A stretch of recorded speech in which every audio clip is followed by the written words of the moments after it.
My name is Norm, and I'm extremely excited to be here. I am a passionate Christ follower. I am involved in Celebrate Recovery Ministry. I have 2 wonderful children, and I have been married for 21 years to the love of my life. The story I want to share today revolves around the most difficult time in my life.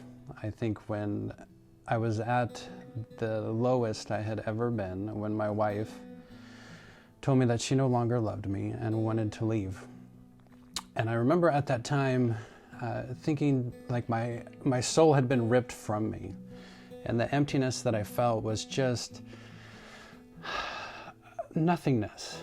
Like I couldn't feel anything but the nothingness. I couldn't feel joy, I couldn't feel peace, I couldn't feel a good meal in my belly or in my taste buds. I just felt dead, and dead on the inside. And it was at this point in my life, I had moved in with my mother. I was turning 40 years old, and I felt the lowest, most unvalued human being on the planet. And it was at that point in my life that I met a man who loved me unconditionally, and his name was Eldon. And Eldon was placed into my life at a time when you can't make these stories up. I needed somebody to speak life into me because I was dead and I was hurting. And I was separated from all of the things that I loved. And I came to Celebrate Recovery, and Eldon became my sponsor. And I would meet with him every week, and he would listen to my trash, my vile, my sin flow out of my mouth. And he would point me to the next thing that God wanted me to do. And it wasn't him condemning or judging or making me feel like I was in the wrong. It was the exact opposite. It was like for the first time I was stepping into life. I was embracing the present. I wasn't running for my past or trying to control my future. I simply was next. I was in the next moment. I was in the next word, hanging on what he would say or what the program would say, or more importantly, what God's word was saying to me. And I just remember how amazing it was, because this man grew up 5 doors down from where my mom grew up as a little girl. And his mom's best friend was my grandmother's best friend. And to have somebody come into my life at that point that not only had been involved in my mother's life and my family's life, but it was life coming together and speaking back to me through people and through his words.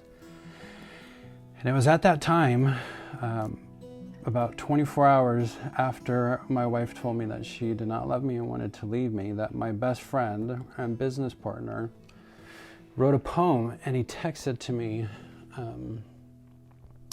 And I want to share the last 2 lines of that poem because it radically changed my life.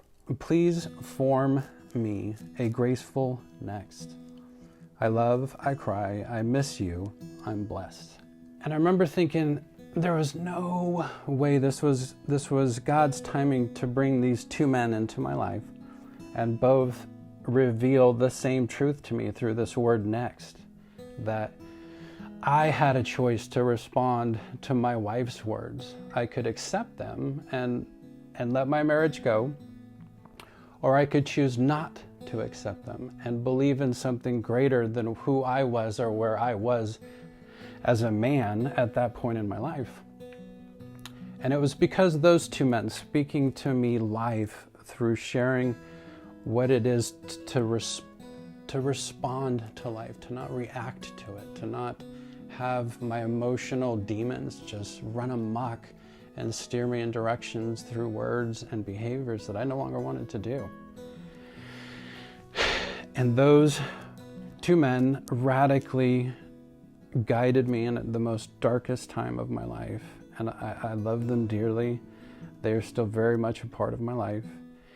But that word next stuck, and it stuck so hard that I took that poem and I created a poster and I printed it out and I put it above my desk so I would see it every single day and be reminded that I'm in the present, that I am not my past, and that I cannot control my future, but I damn well can control my response to the present. And my focus then became, okay, God, how can I serve you next? Where can you guide me next?